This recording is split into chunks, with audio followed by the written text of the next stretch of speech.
to Libertarian Counterpoint. I am your host, James Just, and with me today is Mr. Leon Brathwaite. Leon, today we're talking about the consequences of hypocrisy. And you know, the most recent example of this is McCarthy has been booted out of the House speakership simply because he got the Republicans essentially got tired of saying one thing and doing another. I mean, if you just want to boil all of it, you boil it down and get all the kind of brush out of the way. He promised one thing and then did something else. And you know, when you have a bunch of activists running things, well, activists are going to activate. And that's what happens. So what do you think about this ouster of McCarthy? Well, you see, the Republicans are now all over TV and talking about how 8 Republicans got together with the Democrats and kicked out Kevin McCarthy. Now, that is a hypocrisy in itself, because those were the rules they put in place, that one member can file a motion to vacate. That's the rule. That's what he agreed to. McCarthy agreed to. Now, according to this whole thing about what happened is that McCarthy violated, at least didn't keep some of the promises he made to the Freedom Caucus. The Freedom Caucus is the most conservative, the guys who really about the national debt, they really hardline about it. And he violated some promises. It's alleged that he violated some promises that he made to the Freedom Caucus. Now, the problem I have with all of this is that we are 1 year away from the presidential elections. And if this is not the right time to stand up and fight, I don't know when is. Okay? It is true the media is going to blame the Republicans for if there was a shutdown. They would have blamed the Republicans for it. Okay? So McCarthy was making this big deal about, well, I made a deal to avert the shutdown. Okay, fine, you did that. But when are we going to fight? Okay, because the national debt is a serious problem. It's $33 trillion. It's a big deal. And when are we going to fight? When are we going to stand up and say enough is enough? Spending is out of control. You know, the Republicans, they talk a very good game. During the election cycle, they go and they tell their base, oh, we're going to do this. We're going to get to Washington. We're going to stop all that spending, blah, blah, blah. And they tell you that all the time. It's the same thing that the Democrats do with black Americans. They make all sort of promises to them, and then they go to Washington, D.C., and they forget about the promises until the next cycle. Year in, year out, this is what is going on. And the Republicans keep making these promises.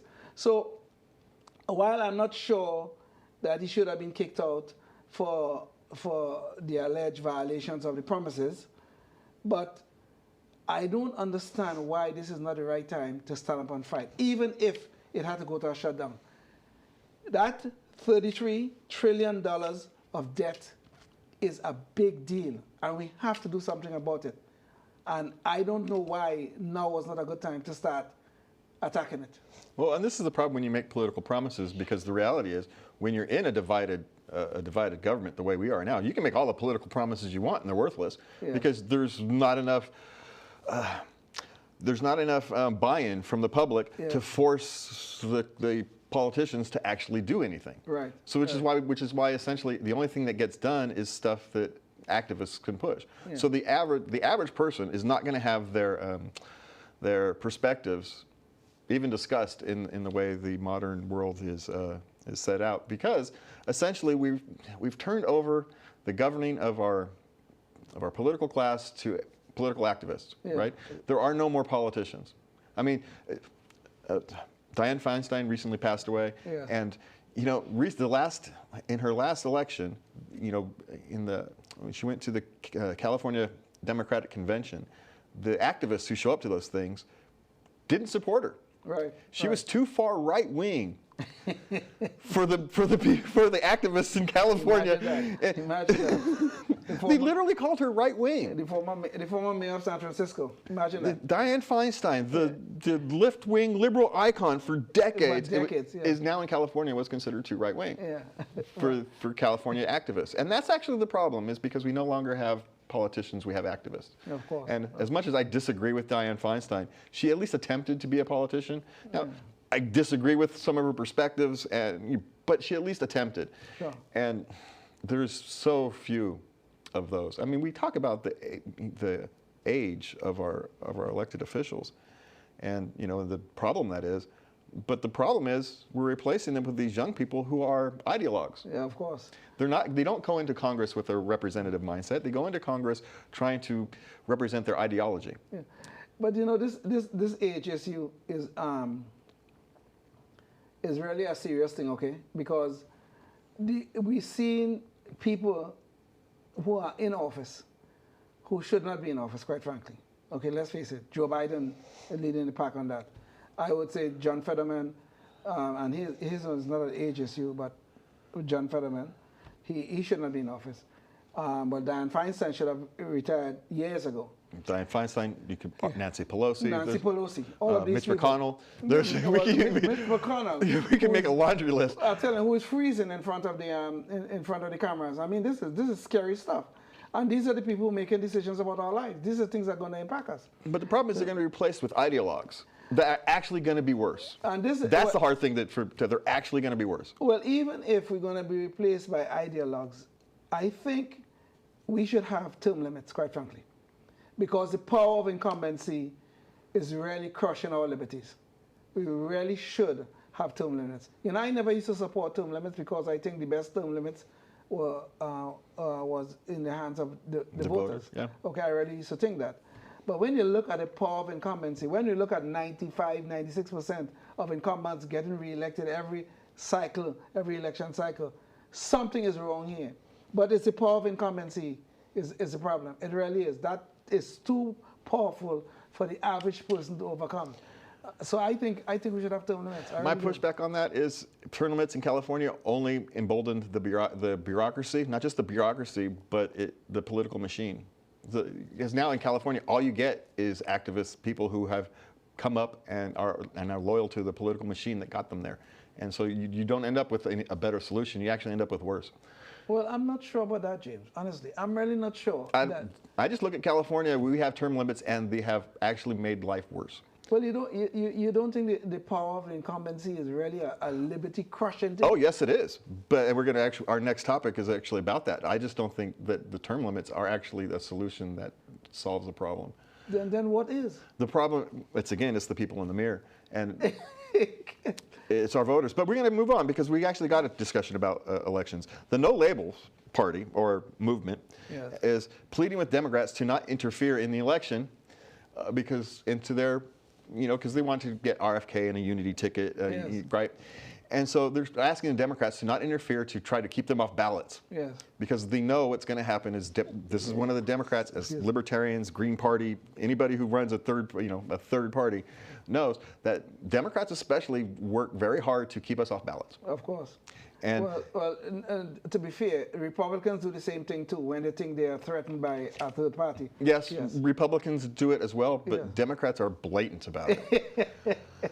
I mean, Republicans do it with gerrymandering and all that kind of stuff, but Democrats will do it while smiling, saying they're trying to preserve democracy while they're removing the rights of third-party people to have their voices heard.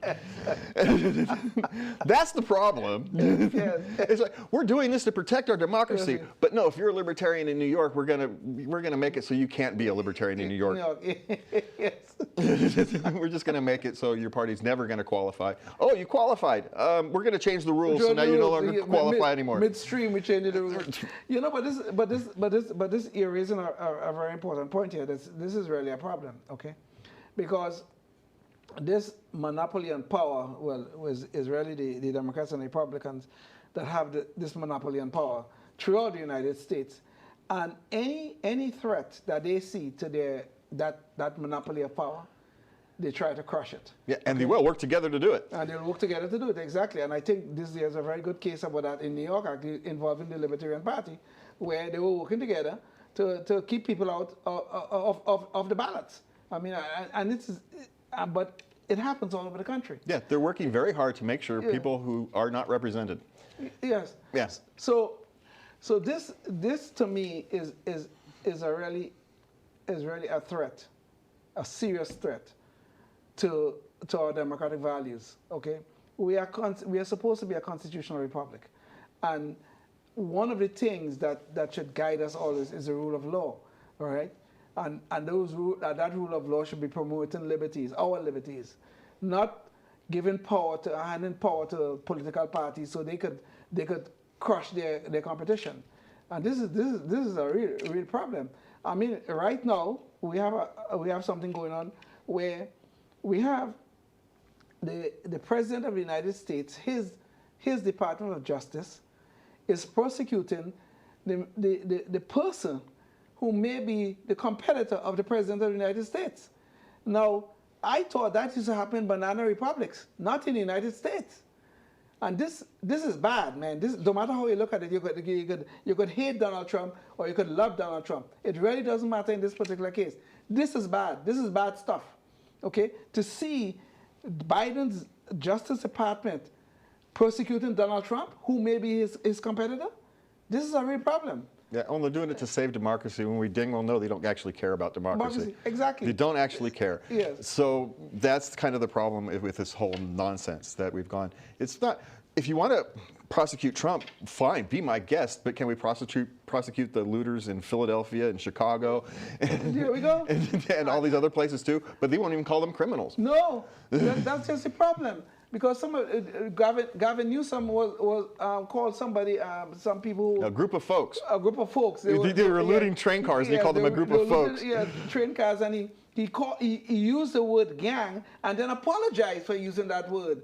And then, you know, these are looters in Philadelphia. Somebody couldn't call them what they are. They couldn't call them a mob or something like that. I mean, this is ridiculous. These people cannot even recognize the problem. So how are they going to solve it if they can't recognize what the problem is? We're going to move on because otherwise we won't get to some topics you want to get to. Yeah. But before we do that, Richard Fields has a report from the field about climate hypocrisy, and we want to hear about what Richard has to say. So go ahead, Richard. Indeed.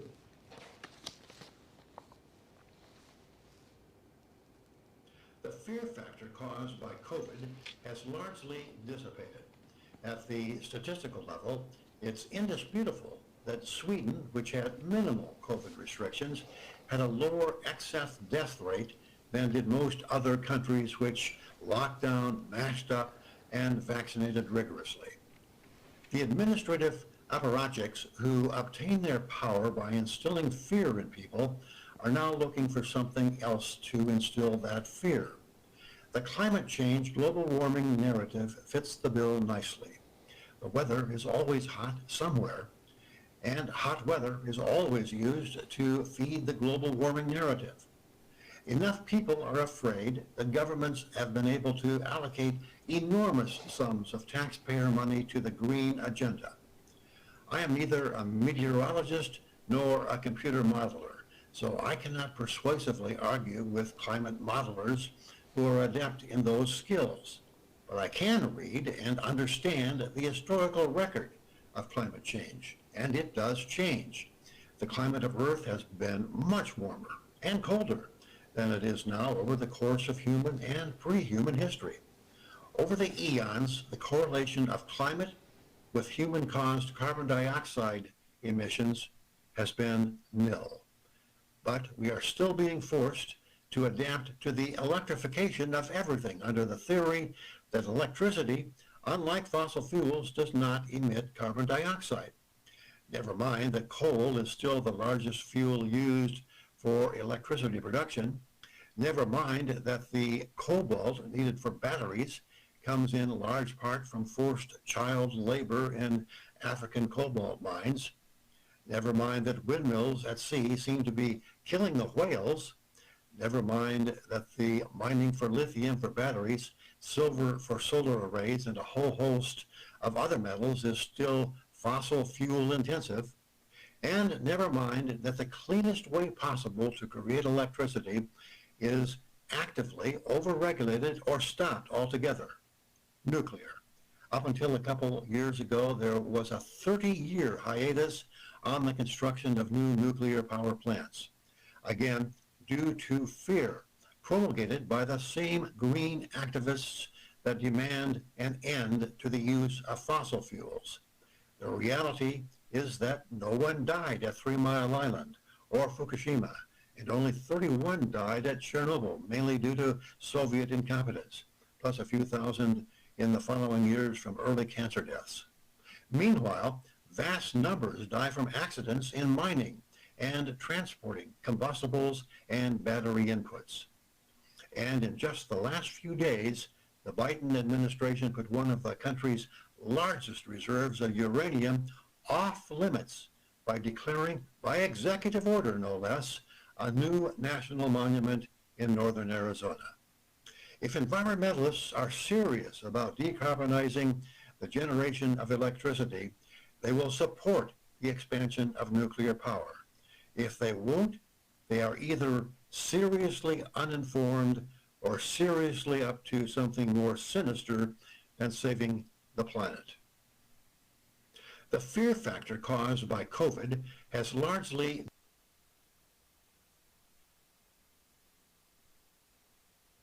but constant, right? The people who want to, I fully want to learn how to live cleaner, as clean as possible from a human perspective. It's just the right thing to do.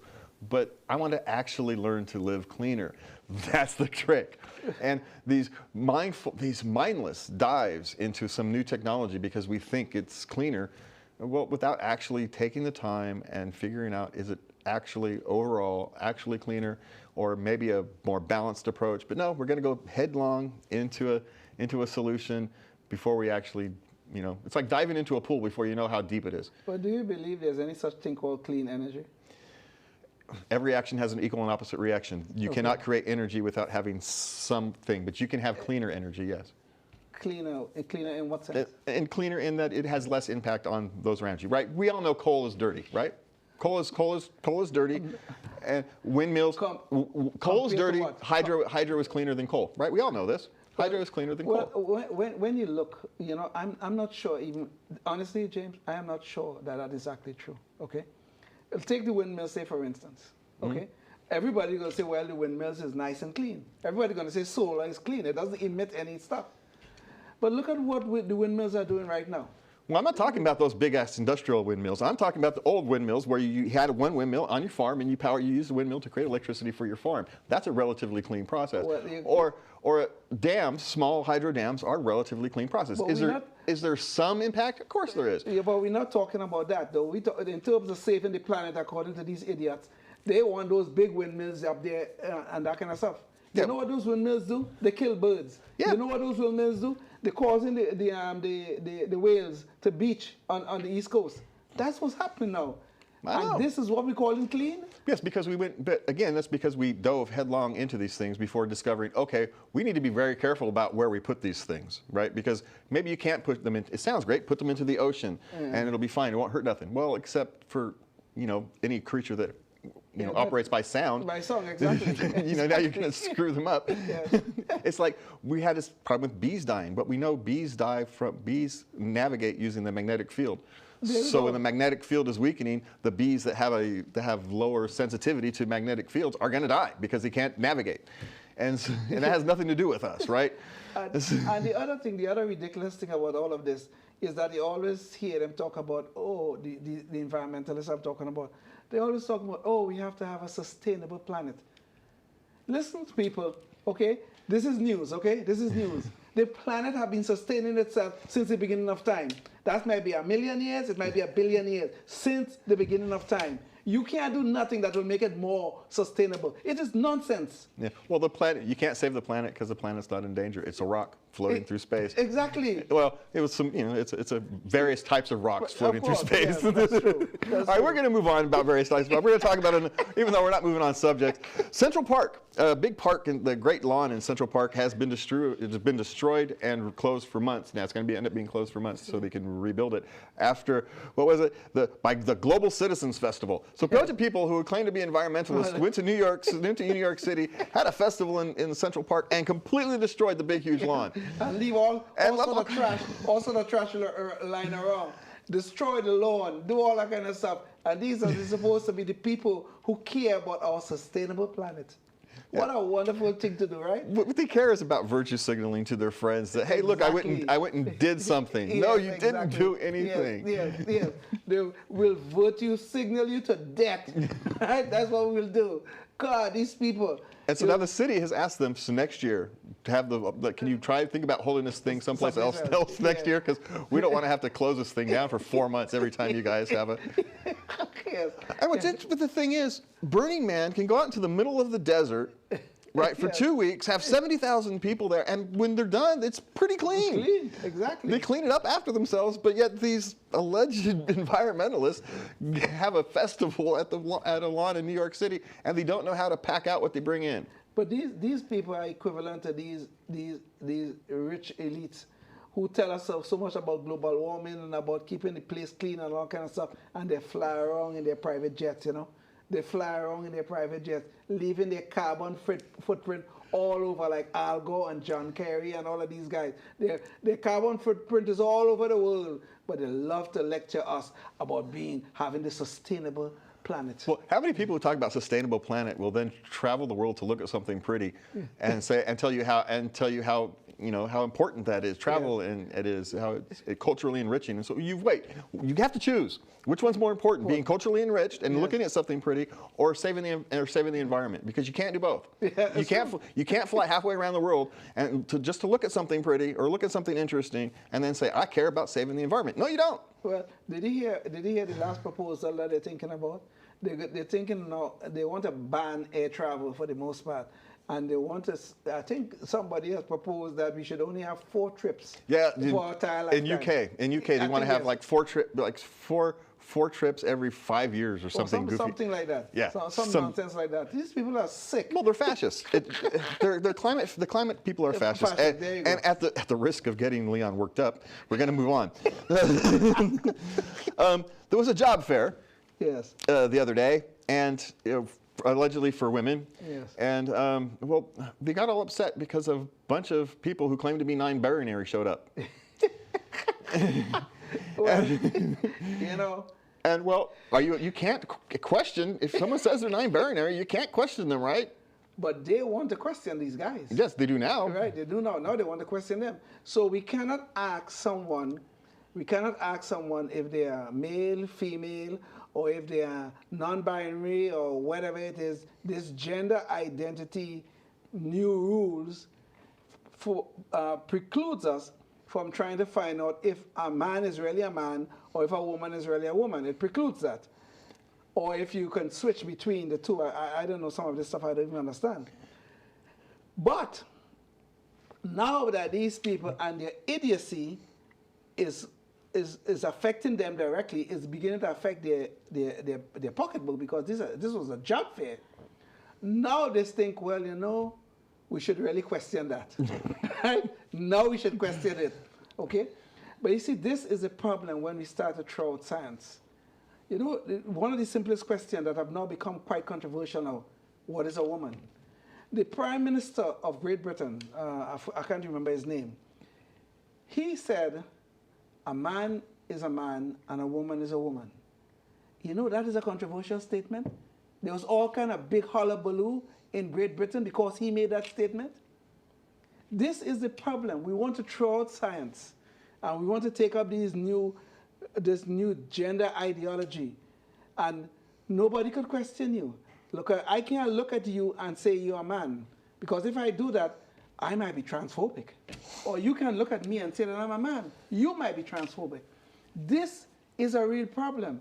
So when these guys show up at this job fair, okay, why are you questioning them? No, why? If you have no standards of who's a man and a woman, why are you questioning the guys? Why? And what did you really think was going to happen? Yes. I mean, back in the day, they said, well, the social stigma will prevent anybody from doing this who's not really that, right? Exactly. They said but there's no more social stigma. In fact, it's actually the opposite. Now you get social credit for being non-binary or out of. So of course people are going to take advantage of it.